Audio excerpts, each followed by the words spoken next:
everyone, this is Alexandra with WTI, and this is our point of view on The Nightingale by Kristen Hanna.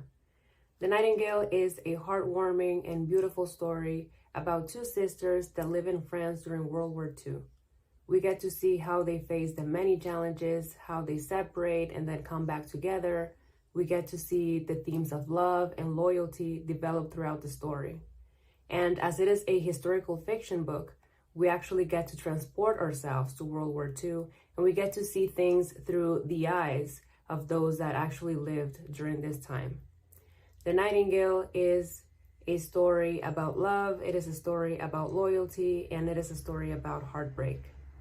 As you can see, the cover gives just enough information about the story. You can see the Eiffel Tower, you can see some rain, and you can actually see a nightingale right here depicted.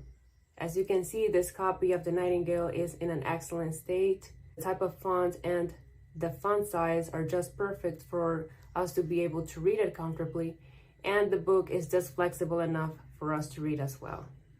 This is Alexandra with WTI, and this was our point of view.